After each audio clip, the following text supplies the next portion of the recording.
Welcome to Hub History, the show that brings you fascinating stories from Boston history. This is episode 8, the Holiday Minisode. Hi, I'm Jake, and this week we're going to have a short episode. This past week life caught up with me, and I wasn't able to prepare our normal weekly show. So we'll push our episode about the wreck of the city of Salisbury, which we're calling the Zoo Shipwreck, back until next week. In the meantime, it's time to see what's coming up this week in Boston history. Monday is December 19th, which is co-host Nikki's birthday. Happy birthday, Nikki! It's also the day in 1995 when State Attorney General Scott Harshbarger filed a billion-dollar lawsuit against Big Tobacco. Looking back, that seems like a milestone in public perception of tobacco and smoking, where tobacco has been less and less socially acceptable ever since. On December 20th, 1686, Governor Edmund Andros arrived in Boston.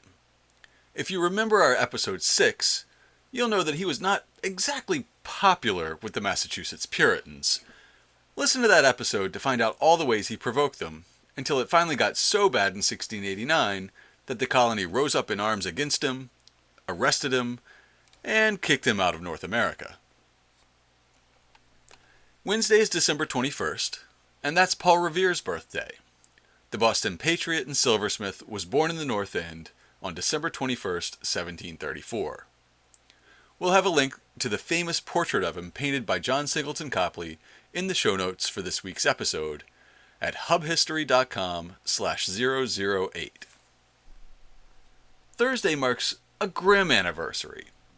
On December 22nd, 1931, Frank Wallace, the leader of Boston's Irish mob, was ambushed and murdered by Italian rivals on Hanover Street. After his death, the Irish mob lost control of organized crime in Boston until the rise of Whitey Bulger's Winter Hill Gang in the 1960s. And some things never change. On December 23rd, 1798, Abigail Adams wrote to John griping about property taxes on their Quincy home. Quote, "I believe our legislatures, when they made the house tax, were not aware of the trouble attendant upon the execution of it. To measure every house, barn, outhouse, count every square of glass, collect every piece of land and its bounds, and then apprise the whole, is a labor indeed. I sat a silent hearer upon all but one subject, which was the apprisement of this house. The major was loath that it should appear that the president had not the best house in town. I laughed at him and told him I should have no objection to owning the best house." We'll have a link to this letter in the show notes for this week's episode. Saturday is December 24th. On December 24th, 1991, the Deer Island wastewater plant went fully online, and Boston finally stopped dumping its raw sewage into the harbor. Love that dirty water indeed. And finally, Sunday is Christmas, December 25th. In 1765, John Adams wrote in his diary that he spent Christmas Day, quote, "at home, thinking, reading, searching, concerning taxation without consent, concerning the great pause and rest in business. By the laws of England, justice flows, with an uninterrupted stream. In that music, the law knows of neither rests nor pauses. Nothing but violence, invasion, or rebellion can obstruct the river or untune the instrument." And John Adams was a somber man, of course, and he spent decades pondering the nature of American liberty, but he was also a good Congregationalist. And like their Puritan forebears, the Congregational Church looked at Christmas somewhat askance. Early Puritans considered Christmas to be an almost pagan holiday. Customs of the time meant that it was observed through lavish foods, heavy drinking, having sex, all of which were contrary to Puritan practice. To help Massachusetts maintain its covenant with the Puritan God, Christmas was actually banned in the colony starting in 1659.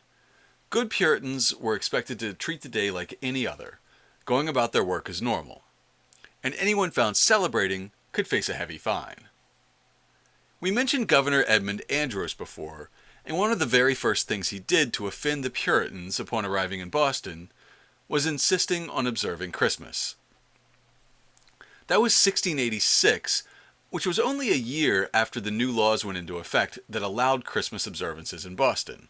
Still, old habits die hard, and it was many years before the holiday was widely celebrated. From Reverend Samuel Sewell's diary, we see that in the first legal year, Christmas was treated as business as usual. Quote, December 25th, Friday. Carts come to town and shops are open as usual. Some somehow observe the day, but are vexed, I believe, that the body of the people profane it. And blessed be to God, no authority yet to compel them to keep it. A great snow fell last night, so this day and night very cold. As late as 1722, there were still traces of the old custom. While the General Court, the legislature, closed that day for the holiday, Sewell still noted, quote, the shops were open, and carts came to town with wood, hoop poles, hay, etc., as at other times. Being a pleasant day, the street was filled with carts and horses.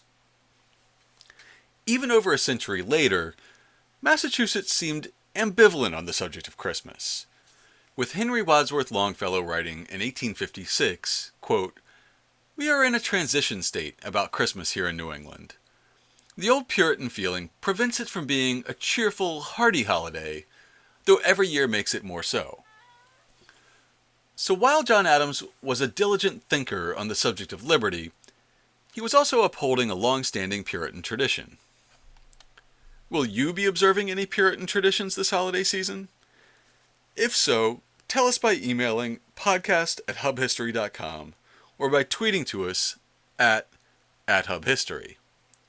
You can comment on our Facebook page at facebook.com/hubhistory or comment on the show notes at hubhistory.com/008. We'll post a link to John Adams' Christmas Day diary entry, as well as Abigail's letter to him about property taxes, and the Copley portrait of Paul Revere in the show notes for this week's episode. We apologize for the interruption this week. You can catch up on last week's show about the serial-killing nightmare nurse of Boston, and stay tuned for next week's show about the zoo shipwreck of Boston Harbor. That's all for now. We'll be back next week.